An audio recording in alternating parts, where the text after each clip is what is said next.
वर्णन करून अध्याय 14 मध्ये निरूपण करताना सिद्धानुभरायण अर्जुनाशी गुणाचा संवाद साधताना मन गुणामध्ये असताना कसा व्यवहार होतो आणि ज्ञानी गुणातून कसा बाहेर येतो, अंतःकरणामध्ये आनंदाचं सौख्य कसं लाभतं आणि ईश्वराचं सानिध्य बुद्धीला कसं प्राप्त होतं. गुण मनाला भांबावून टाकतात आणि अंतःकरण बेजार होतं. व्यवहार तिथं उरतो आणि स्वरूप तिथलं बाजूला सरतं. हे भगवंताला वेदाला मान्य नाही. व्यवहार हा हृदयामध्ये उरायचा नाही आणि गुणामध्ये शिरायचं नाही. हा संताचा बोध संभाळून ठेवायचा आपण आपल्यासाठी. जसं आपण सोनं सांभाळतो आणि संकटाच्या काळामध्ये त्याचा विनियोग करतो आणि आयुष्य आपण त्या सोन्यावर उदरनिर्वाह होतो, तसा हा बोध बुद्धीमध्ये समाविष्ट झाल्यानंतर त्याला सांभाळून ठेवायचं काम साधक करतो. बोधाला सांभाळतो, तो वेदाला जपतो आणि गुरुला साष्टांग नमन करतो. शरणागती पत्करणं म्हणणं हे म्हणतात ह्याला, की सगळं काय तुम्हीच करा, आता मला काही येत नाही, अज्ञानातून बाहेर येता येत नाही, माझा देह संपत नाही आणि मला ब्रह्मभाव जागा होत नाही, म्हणून मी तुम्हाला शरण आलोय. हे साधकाचं संताशी असलेलं शरणागतीचं नातं अत्यंत श्रेष्ठ आहे, अत्यंत उत्कृष्ट दर्जाचं आहे. त्या शरणागतीतून संताला त्या जीवाची एक कीव येते आणि संत त्या बुद्धीला ब्रह्मत्व पद देतात. हे संताचं नातं फार अनमोल असतं, बाकी नातं फेल असतं.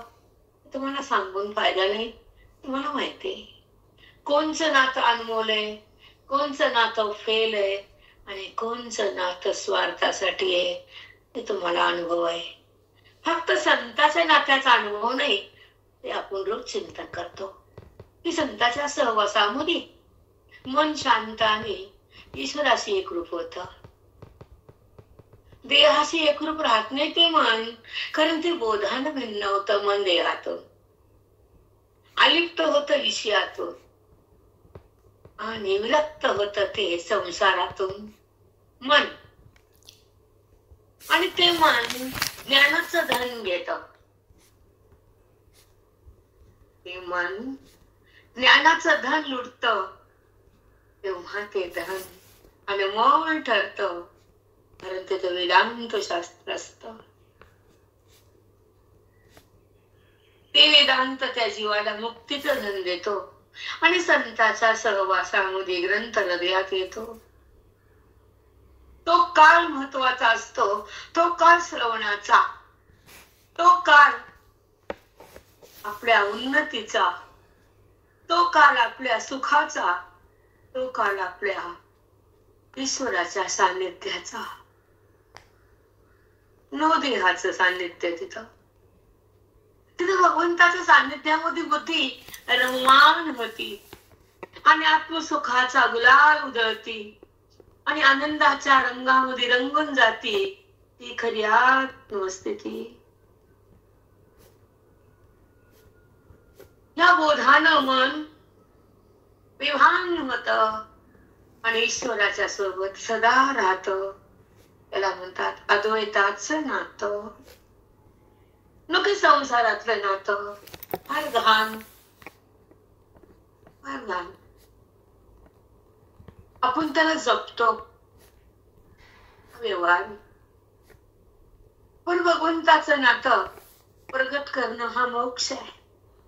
भगवंताला प्रेम करणं ही भक्ती आहे आणि भगवंताला ओळखणं ही नेपती आहे आणि भगवंताचं सान्निध्य बघणं ही अनुभूती आहे. ही ज्ञानाची महात्म्याची रीती आहे जगण्याची. काय सांगावं तुम्हाला लोकांना, नाही सांगताय. आईला किती प्रेम आहे मुलाचं हे नाही सांगतायत. त्या प्रेमाचं मोजमाप नाही. त्या आईच्या आयुष्याची किंमत देवाला माहित, संत तिला कळत नाही. म्हणून संतती आणि संपत्ती ह्याचा लोभ ठेवणं महापाप आहे. लोभ समाप्त होणं जिवंत अधिकार आहे. भगवंताशी बुद्धीनं समरस होणं हा जीवनातला उच्च प्रकार आहे. ईश्वराचे सान्निध्य हृदयामध्ये बुद्धीला प्रगट होणं हा मोक्षाचा अधिकार आहे. भगवंताचा बोध बुद्धीनं ग्रहण करणं हा साधूचा चमत्कार आहे. मी कोण हे हृदयाला कळणं हा वेदामध्ये असलेला बोधाचा साक्षात्कार आहे. जेव्हा बुद्धीला कळतं मी राम आहे, मी ब्रह्म आहे, मी देह नाही, तो काळ ईश्वराच्या सानिध्याचा असतो. ते ज्ञान वेदाचं असतं, ती जाण आत्म्याची असती, ती खून सुखाची असती, ती प्राप्ती वेदाची असती, ती रीती ज्ञानाची असती, ती अनुभूती परमात्म्याची असती, ती संपत्ती ज्ञानी लोकांची असती, संसारी लोकांची नाही. ही संपत्ती भोगायची आणि जीवन जगायचं आणि वाहत रंगायचं आणि गुरुला बजायचं, ग्रंथाकडे थांबायचं, स्वतःला ओळखायचं, सुखात भिजायचं, आनंदात नाचायचं आणि वेदाकडे जायचं, स्वतःला पाहायचं, देहाला विसरायचं, का नात्यात घसरायचं माहित नाही आम्हाला. का बुद्धी नात्याकडे झोपती, खोट्या नात्याकडं, खोट्या मोहाकडं. मोह नको, नातं नको, देहभाव नको, व्यवहार नको आणि प्रारब्धाचा आविष्कार नको. याला म्हणतात गुणातीत्व, याला म्हणतात गुणाला सोडणं, याला म्हणतात अविद्येला तोडणं, याला म्हणतात ईश्वराला मन जोडणं, याला म्हणतात श्रवणाचं फल भोगणं, याला म्हणतात अनुसंधान प्राप्त करणं, याला म्हणतात बोधात रमणं, याला म्हणतात मोक्षाचा संग करणं.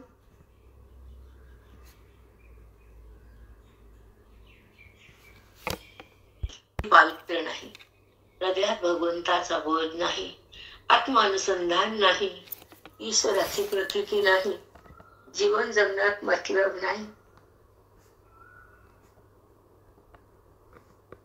जीवन जगण्यात सार्थक नाही.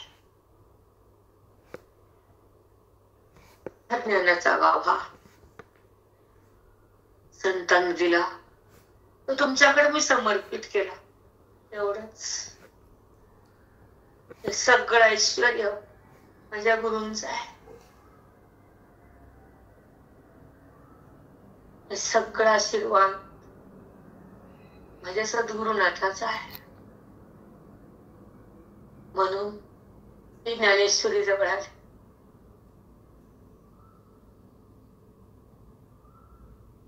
निरपेक्ष म्हणतात त्याला. संसारात अपेक्षा ठेवून जाऊन येतात लोक, पण साधक संताकडे जातानाच निरपेक्ष असतो आणि संत तर खूप निरपेक्ष. कुठलीच अपेक्षा नाही,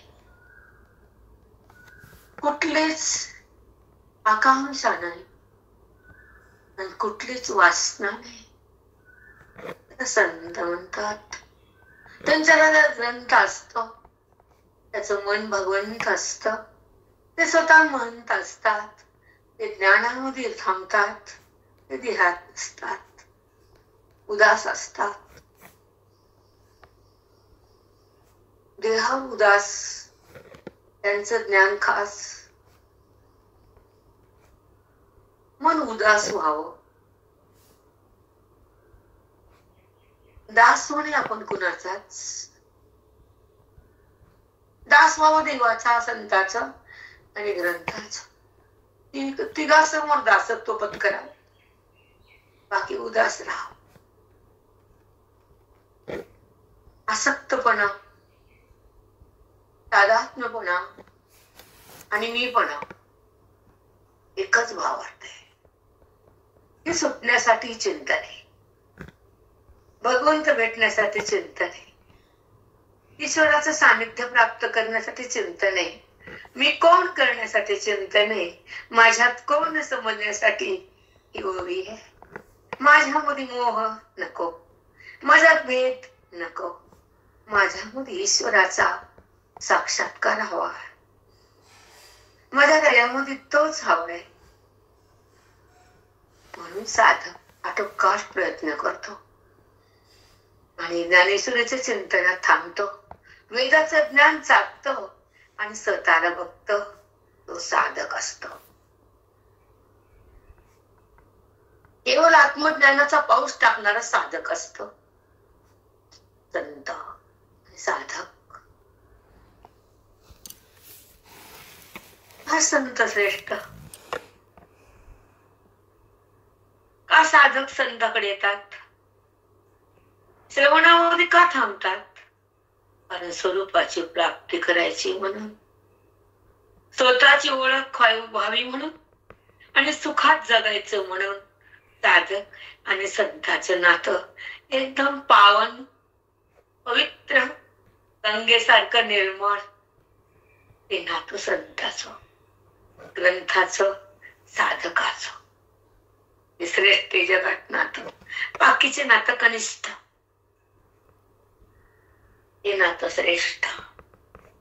जिथं मन पावन होत, जिथं बुद्धीला ब्रह्मत्व येत, जिथं हृदय ब्रह्म होत,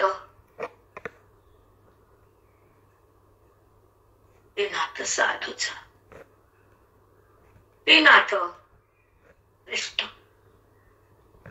अपरंपार सुख असत, ते भोगलंय आम्ही आणि आता तुमच्या सोबत पण भोगते.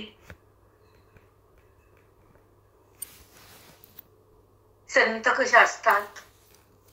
दयाळू, मयाळू, कनवाळू, डोळ्यानं बघितले साक्षात अशी दया करणार कोणतंच नातं नाही जगात. निरपेक्ष प्रेम, कुठलीच अपेक्षा नाही, पण प्रेम भरभरून करतात. कुठलंच नातं नाही, पण आपुलकी देतात. अनुभवाला आल्यावर कळतं तुम्हाला. तुम्हाला शब्द ऐकून काय करणार? तुम्ही सान्निध्यात कुठं असता? संताच्या. आम्ही संताच्या पायापाशी होतो. म्हणून हा प्रसाद वाणीतून येतो. काही भोग भाव आहे ज्ञानाचा.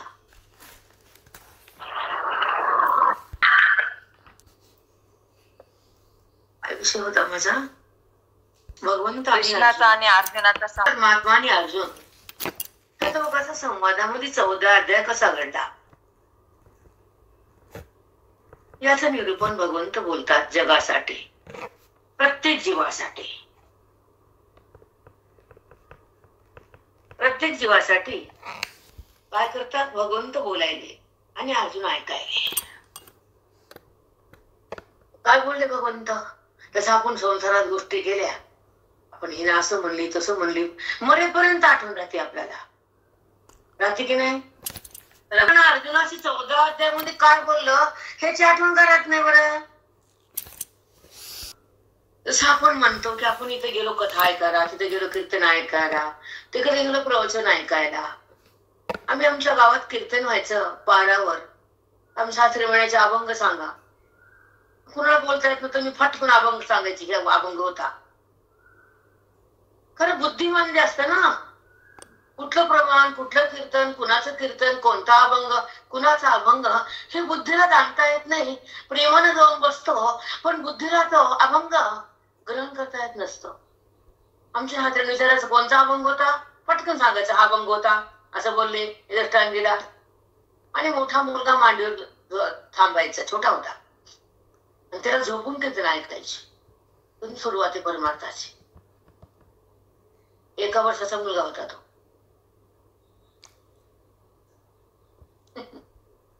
असं भगवंत जवळ घेतो आपल्याला. त्याची कृपा आहे, आपली काहीच नाही. त्याने जवळ बोलावलं, कीर्तन दिलं, प्रवचन दिलं, अंतःकरण साफ झालं, दोष संपवले, संताची भेट करून दिली, परभणीत आले, सगळं काही छान झालं. आता तुम्ही मिळाली.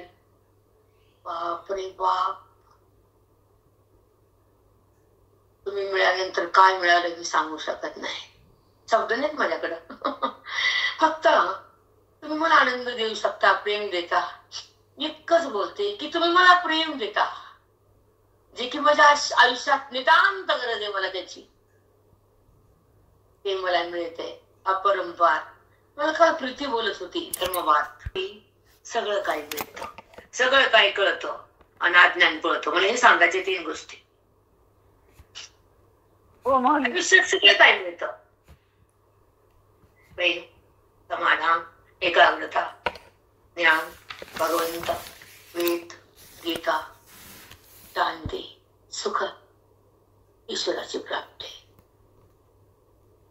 हे मिळतं. हे संसारात मिळत नाही. शांती नाही, सुख नाही, समाधान नाही, काय माती दगड काही नाही. ज्याला मिळतं त्याला नमस्कार आमचा, धन्य ते लोक. पण असं कदाचित नाही, नसतंच.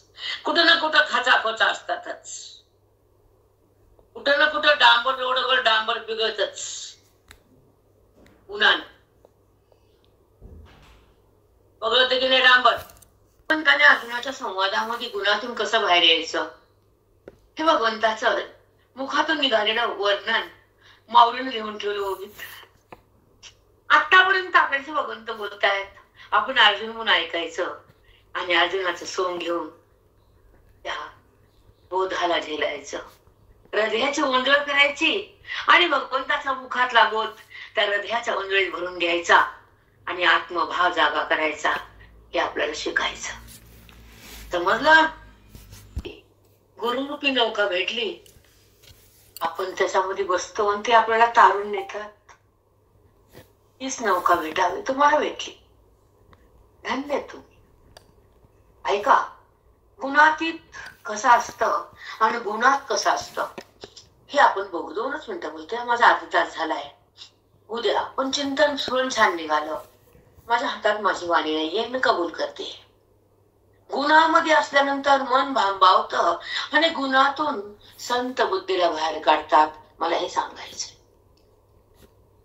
गुणाच्या बाहेर येण्यासाठी संताचा आधार असतो. बोधरूपी हात संताचा हातात असतो आणि ती बुद्धी देहातून बाहेर येते, म्हणजे गुणातून. तो क्षण असतो आयुष्याचा विलक्षण.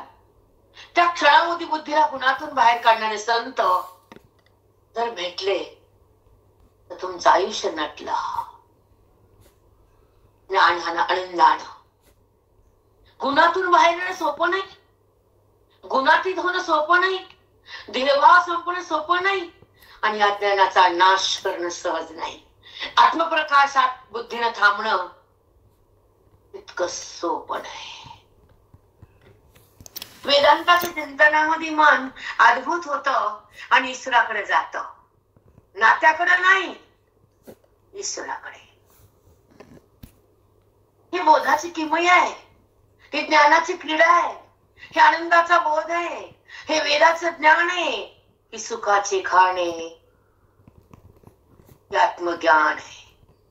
इथं केवळ सुख मिळतं, इथं केवळ ब्रह्मानंद फुलतो, इथं मन डोलत, इथं सगळं संपत. एक सुखमय अवस्था उरती, ती अवस्था म्हणजे अद्वैत स्थिती. ती स्थिती म्हणजे शब्दाविना, इंद्रियाविना आणि वृत्तीविना. ती अवस्था म्हणजे परम सुखाची आणि बुद्धीला भगवंताच्या भेटीची. तो क्षण बुद्धीला भगवंताशी मिलन करण्याचा असतो, तो मोक्षाचा क्षण असतो. तिथं बुद्धीचं आणि भगवंताचं मिलन होत, तेव्हा तिचं सगळं सगळं जात. भ्रम, भेद, पाप, वासना, मोह आणि जडाचा संबंध जातो. तो क्षण म्हणजे ईश्वराशी बुद्धीचं ऐक्य, नवोदयाचं ऐक्य. तो क्षण श्रवणात असतो, ते चित्त चिन्मय असत, ते हृदय ब्रह्म असत, ते आयुष्य धनवान असत, ते सुख महान असत कारण ते सुख व्यापक असत. ते ब्रह्मसुख, आत्मसुख. ती बुद्धी त्या आत्मसुखात विगळून गेली. तिला चिंता कुठं राहिली, ती देहाकडे कुठं आली, कारण ती संपली. तिला बाहेर येतच येत नाही, कारण ती उरतच नाही. ती ब्रह्मरूपता, ती स्वरूप साक्षात्काराची स्थिती, ती अभेदाची रीती, ही बुद्धीला अद्वैताची प्राप्ती. तिथं द्वैत मावळलं, तिथं अज्ञान जळालं, तिथं भगवंताचं नातं कळालं. म्हणून बुद्धीला भगवंताचं मिलन करता आलं. तो क्षण भाग्याचा, तो काळ मोक्षाचा, तो काळ श्रवणामध्ये असतो. तर भाग्याचा असतो उदय, भाग्याचा उदय. तेही जोडी संत पाय, तेथून अंठू माता, तेथून अनुठू माता, मरणा वाचोनी सर्वता. मेलो तरी माझं मस्तक त्या पायापासून सरकणार नाही, हा माझ्या हृदयातला भाव आहे. तेथून अनुठू माता, मरणा वाचोनी सर्वता. साष्टांग दंडवत माऊली. लागता सहज संत चरण राज, लागता सहज वासनेचे बीज जळून जाय. मग राम नामे उपजे आवडी, सुख घडू गाडी. कशा अभंग बघा. क्षणाक्षणात सुभोगता येतं. म्हणून संताचा रज, संताच्या पायाखालची धूळ त्यांच्या मस्तकावर घ्यायची. सुख घडू घाडी वाढू लागे, कंठी प्रेम दाटे नैनी निरलोटे. कंठी प्रेम दाटे नैनी निरलोटे. हृदय प्रगटे राम रूप, हृदय प्रगटे राम रूप. संत चरण राज लागता सहज, संत चरण राज लागता सहज वासनेचे बीज जळून जाय. काय अभंग आहेत बघा. खरंच माऊली किती सुंदर आहे. नुसतं धूळ जर आपल्याला लागली तर वासना जुळून जाते, राम नामावर प्रीती होती आणि अज्ञानाची रात्र निघून जाते आणि आनंदाची जी दिवाळी सुरू होती ती मोक्ष. चला आता उलगडी वापर. ऐसा आला गेला गुणाचा, बोधून वेळे तयाचा. तो देही जैसा योमीचा चंद्र जळी, तो देही जैसा योमीचा चंद्र जळी. तो म्हणजे जो गुणातीत झाला अर्जुना, जो माझ्याकडे आला, ज्यानं मला प्राप्त केलं, ज्यानं माझ्या सुखात रमला, तो त्याचं नाव तो देही जैसा. तो देही जैसा योमीचा चंद्र जळी. योमी म्हणजे आकाशात वरचा दिसलेला चंद्र पाण्यामध्ये समोर दिसतो, पण तो चंद्र पाण्यात नसून वरीच असतो. तसा ज्ञानी देहात दिसतो, पण तो माझ्यात असतो.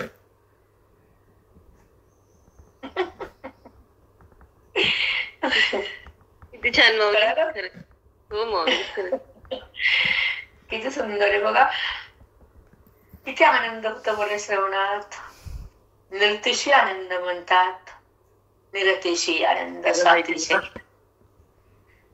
मावशी ताईचा नंबर गेला गुणाचा, बोधून मिळे तयाचा. खूप छान आहे.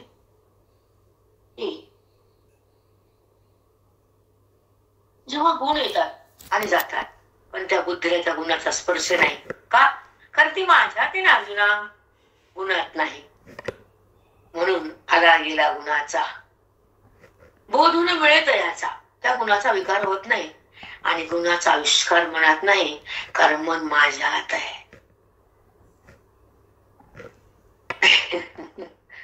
चंद्र जरी पाण्यात दिसायला तर चंद्र आकाशात आहे, पाण्यातला चंद्र खरा नाही. तसा तो देहात दिसतो, तो देहात नाही, तो माझ्यात आहे. दिसतो देहात पण असतो माझ्यात. चंद्राची सावली पाण्यात पण असतो वरी आहे. पाण्यातला खरा नाही. किती सुंदर, खूप मस्त, खूपच छान. किती सोपं करून सांगितलं. आपलं मन खराब आहे ग प्रेरणा. खरंच आहे माऊली, किती सुंदर सांगितलं. तसंच आहे ना, देहामध्ये तो नसतोच, तो माझ्यातच असतो. पण लोकांना समजतच नाही. खरंच माऊली, तो ज्ञानी कळत नाही. नाही, ज्ञानी कळाल्यावर नीट वागले असतील बेटा. खरंच माऊली, त्यालाच मूर्ख समजते माऊली. कळत नाही. खरंच आहे, कळूच नाही. जाऊ दे. कळू नये. काय अशा लोकांना कोण फायदा? मूर्ख लोकांचा काय संबंध? स्वतःलाच मोठे समजते. कसल्याच काय थोडी तिणी गुण आकुलाली या प्रौढी, देही नाचविती बागडी, तो पाहोहीन धाडी अंते ते, तो पाहोहीन धाडी अंते ते. तिन्ही गुण आकुली या प्रौढी. तिन्ही गुणातून प्रत्येक गुण या प्रकृतीच्या द्वारे उत्पन्न होतो आणि आपला व्यवहार करतो. पण ते व्यवहारामध्ये मनाला बिलकुल स्पर्श नसतो, कारण ते मन माझ्यामध्ये तल्लीन असतं, बोधामध्ये सहज असतं आणि माझ्या स्वरूपामध्ये ते मला एकरस असतं. म्हणून गुणाचा स्पर्श नाही आणि माझ्यापासून ते भिन्न नाही, म्हणून ते गुणाच्या व्यवहाराला बोलत नाही आणि माझ्यापासून भिन्न उरत नाही, म्हणून ते गुणाच्या व्यवहारामध्ये रमत नाही. त्या गुणाचा व्यवहार त्याच्या मनाला बाधाच करत नाही. ओ देवा, अर्जुना असंच आहे. जेव्हा रेनकोट घातला, पावसात माणूस निघाला तर त्याच्या माणसाच्या अंगाला पाण्याचा थेंब नाही, कारण अंगावर रेनकोट आहे. तसा ज्ञानाचा रेनकोट बुद्धीला घातला तर गुणाचा स्पर्श नाही.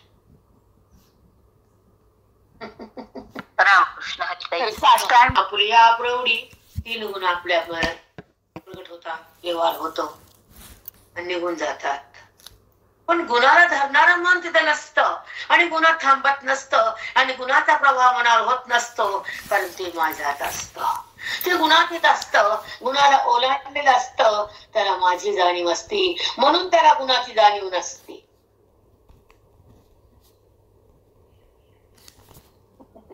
हो माऊली, खरंच आहे माऊली. बागडी बघा काय म्हणते, बघा खूपच सुंदर आहे. तेही नाचविती बागडी. ते गुण आपल्या आपल्या व्यवहारानुसार ते चेष्टा करतात, पण त्या गुणात मन नसतं, म्हणून ते फसत नाही. तिथं दोष उत्पन्न होत नाही आणि ते मन मला सोडत नाही. मन गुणाचा उत्कर्ष तिथं होत नाही. गुण येतात आणि जातात आणि ते गुणाला तो ज्ञानी पाहतो, कारण तो माझ्यात राहतो.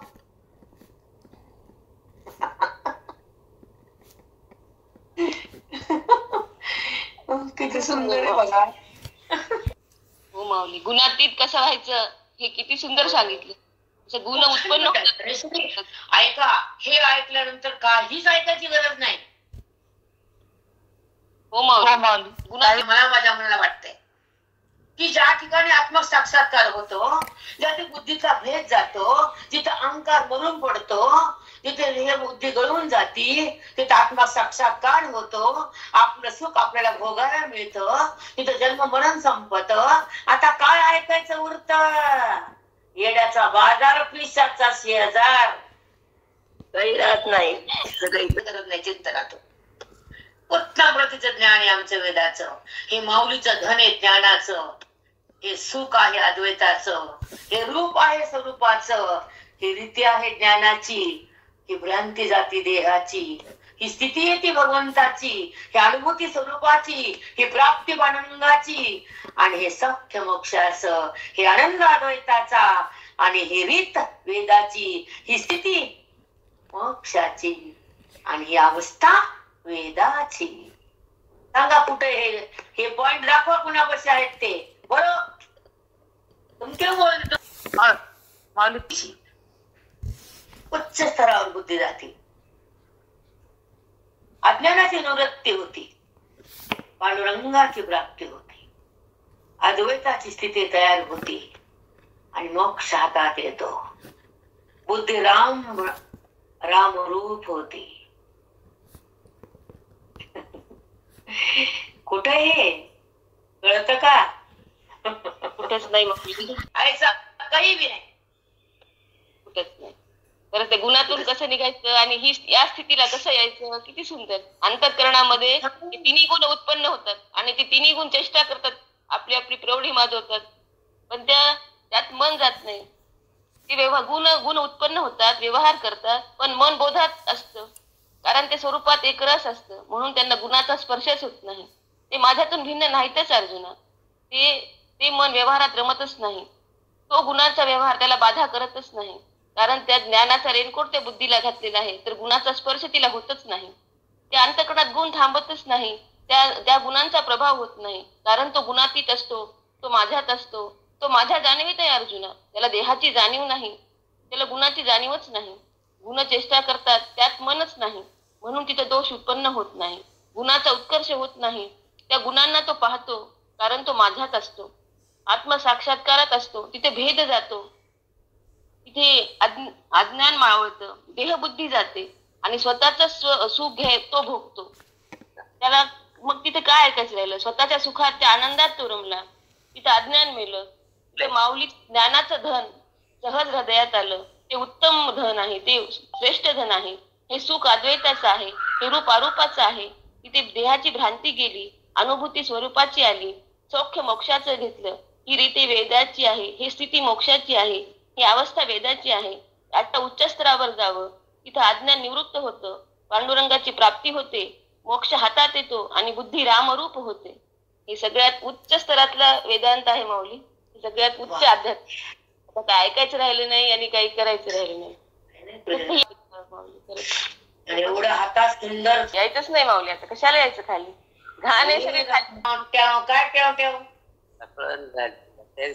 ज्ञानवराने करून ठेवली आहे. कुणीकडे तोंड घालायची काय गरज आहे आपल्याला? सांगा ना. नाही काहीच गरज नाही. ओवीचं ज्ञान घ्या, आत्मरूप व्हा. संपलं. एका झटक्यात मोक्ष, एका क्षणात भगवत भाव जागा होतो, एका क्षणात अज्ञान जळून जातं, एका क्षणात ब्राह्मी स्थिती होती. आणि खरी यायचं का? अबो बाबा बाबा बाबा तो वाहतो वारे बाबा, इतकं सुंदर सोडून खरी यायचं. डबक्यात चिकल आणि बेडक समुद्रामध्ये मोठी. खरंच आहे मौली, डबक्यात चिखल आणि बेडकत डराव करत चिकल. खरंच आहे मौली. आणि समुद्रामध्ये हिरे मोती पन्ना पाच. हे समुद्र ज्ञानाचा बोध आहे माऊलीचा. हा, हे सोडणे का नाही? मच्छड चला काय का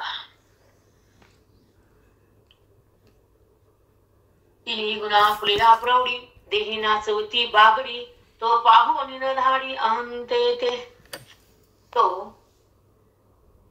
परमात्म्याला एकूण झालेला तो ज्ञानी,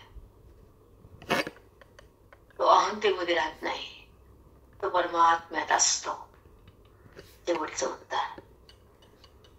हा ठायेवरी नेहटवणी, हा ठायेवरी निघुटणे ठेला अंतरी, आता काय वर्ते शरीरी काही नेनो, आता काय वर्ते शरीरी काही नेनो.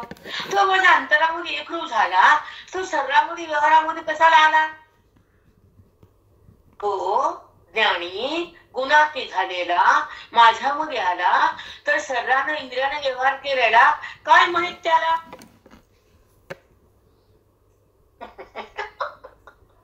खरे मग त्याला काय माहित, त्याला इंद्रिय माहित नाही, व्यवहार माहित नाही, गुणही माहित नाही. काय गोळतान, काय खिचडी खायची, पुन्हा बटाटे घाल, कांदे घाल, टमाटे घाल, मिरची घाल, मसाला घाल, खिचडी चांगली. अगं तोंड भाजायला की मसाल्यानं त्या कांद्यानं आमचं बासुंदी सोडायची, खिचडी खायची. खिचडी का हो हो माऊली, सुख दुःखाची खिचडी माऊली. चांगली आहे का खिचडी? काय चांगली? अरे पुरी होटवणे ठेला अंतरी. आता काय वरते शरीरी काही नेणे. शरीराचा व्यवहार त्याला माहित नाही, कारण तो अंतरामध्ये माझ्या ठिकाणी आलाय. शरीराचा गुणाचा वृत्तीचा संबंध नाही, कारण संबंध माझा आहे. सांडोणी अंगाची खोडी सर्प निघाली या पाताळी. ते त्वचा कोण संभाळी तैसे झाले. ती त्वचा कोण संभाळी तैसे झाले. जसं सर्पाची काठ टाकता टाकता तो पुढे धावत जातो. आता सर्पात त्या काठीची चिंता करत नाही, तो आपल्या पेवळ्यात राहतो. तसा ज्ञानी महात्मा ह्या देहाची चिंता करत नाही, आपल्या स्वरूपामध्ये राहतो. Same same. हो माऊली, किती सोपं करून सांगितलं. किती सोपं आहे. जसा नाक काठ टाकताना सरकून काठ टाकून देतो, बिळात जातो आपल्या, तसा देहभाव टाकून तो आपल्या आत्मस्वरूपाच्या घरात राहतो. ज्ञानी माझ्यात असतो, तो बोधामध्ये मग्न असतो, वेदाच्या ज्ञानात संलग्न असतो, सुखामध्ये अभिन्न असतो, व्यवहारापासून दूर असतो, स्वरूप साक्षात्कार सतत असतो. आणि त्याचं माझं नातं असतं. त्याला सख्य माझं असतं, संबंध माझा असतो. त्या ठिकाणी व्यवहार तिथं नसतो, कारण तो ज्ञानी असतो. स्पष्ट सांगितले बेटा, काहीच अवघड नाही. फक्त आपलं मन स्थिर आणि गुरुकृपा. अति हरिकृपा लागते आणि गुरुकृपा. दोन कृपा, अति हरिकृपा आणि गुरुकृपा, दोन गोष्टी. एक हरिकृपा, एक गुरुकृपा, अंतःकरण कृपा आणि ग्रंथ कृपा. हे चारही एकत्र आल्या तर त्या ठिकाणी वेदांत स्वतःहून बोलतो. चार कृपा: अंतःकरण कृपा, अति हरिकृपा, अति गुरुकृपा, शास्त्र कृपा म्हणजे ग्रंथ कृपा. जेव्हा एकत्र एकवटतात तेव्हा वेद स्वतः बोलतो तुम्हाला, आम्ही नसतो तिथं. कारण एवढं प्रगाढ ज्ञान काढायला आमची तर नाही तेवढी. नाही बेटा, एवढी आमचं नाही, काढू शकत नाही. साधन असतं ओवी मांडणं, ओवी बोलणं, ओवीचा भाव बाहेर काढणं, अद्वैताचं ज्ञान तुमच्या हृदयात टाकणं. हे तितकं सहज नाही बेटा. नाही नाही नाही, तुम्ही काही म्हणा, एखादा अभंग पाठ केला की 6 महिने विसरून जातो. हो मग ओवी वाचली तर काही कळत नाही, बाहेर येतो. सोपं नाहीये हे. तुम्हाला कळत नाही, हा तुमचा भाग आहे. आम्हाला देणं घेणं त्याच्यात नाही माऊली, देणं नाही घेणं. आम्हाला आत्मचिंतन आम्हाला रभ्य जीर्ण जैसा का सौरभ्य जीर्ण जैसा अमोदे म्हणून जाय आकाशा. माघारा कमळ कोशा नये चितो, माघारा कमळ कोशा नये चितो. कमळाच्या फुलाचा सुगंध आकाशामध्ये विघरून जातो, तर तो सुगंध जर फुलामध्ये वापस यायचं म्हणलं तर येत नाही. तसा ज्ञानी माझ्यात आल्यानंतर तो गुन्हा वापस येत नाही. कळालं? समरसे याही गा झाले तैसे, तेथे किध किम धर्म हे कैसे नेने नेह. तेथे किम धर्म कैसे नेने देह. ऐका, आपण पाठीमागे येऊ. स्वरूप समरसे, जीव हा बुद्धी म्हणा, अंतःकरण म्हणा, हा काय झाला? समरसे, माझ्याशी एकरूप झाला.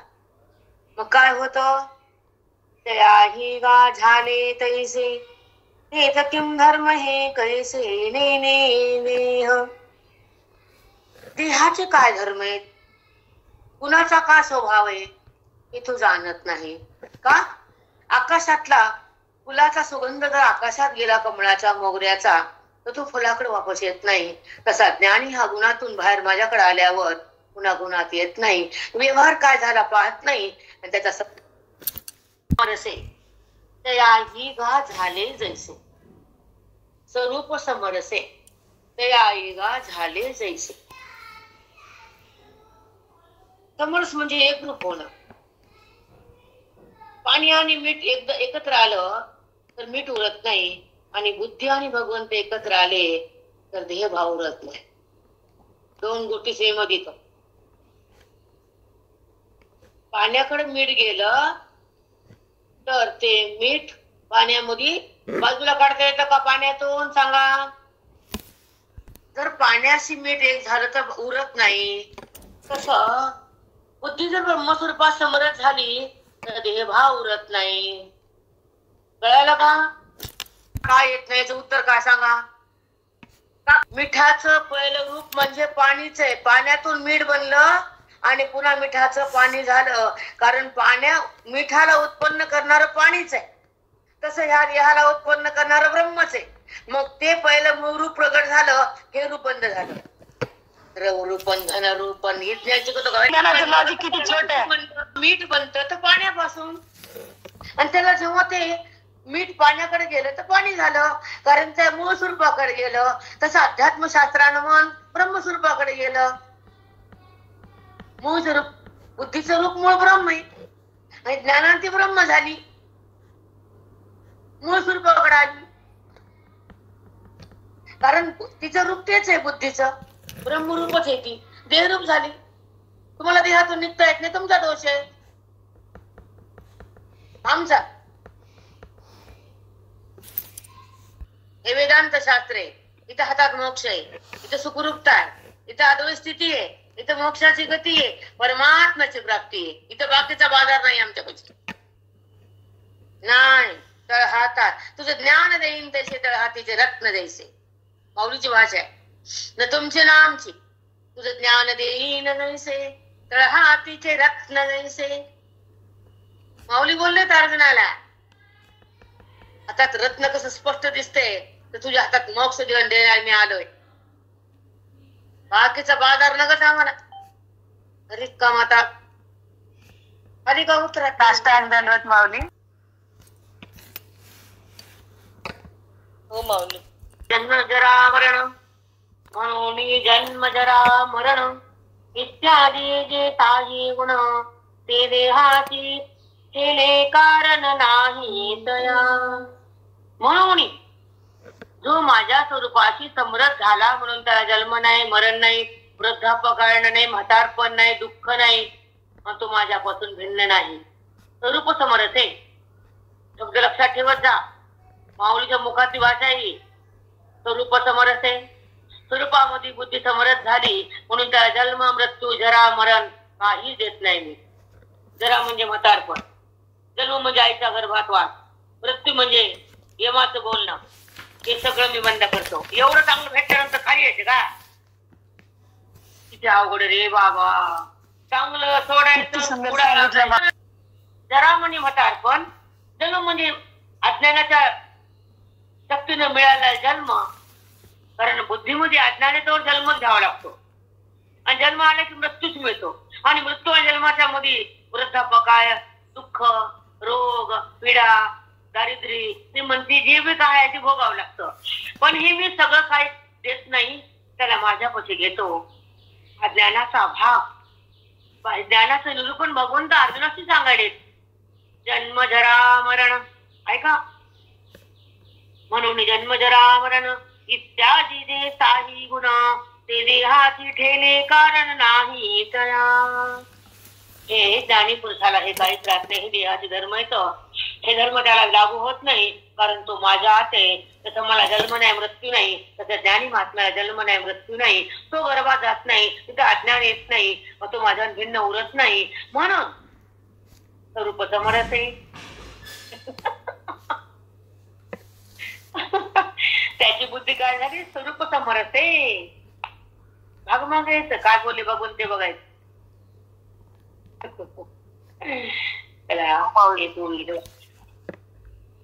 चला पुढं. घटाची या खापरिया घटवंगे पडलिया महाकाळाच्या पैसया झाले ते असे. घटात दोन तुकडे झाले. ते घटातला आकाश आकाश महाआकाशात मिसळायला वेळ लागत नाही, कोणता बामण लागत नाही, तसा तो मिळाल्यावर माझ्या बुद्धी समोर झाल्यावर त्याला माझ्याहून तो भिन्न उरत नाही. घट फुटला, त्याचे खापर झाले. घटातला आकाश आणि महाआकाश आधीच एक होत, मध्ये खापर आलं. त्याचं बुद्धी आणि भगवंत एकच होते, मध्ये खापर आलं देहात. कळालं?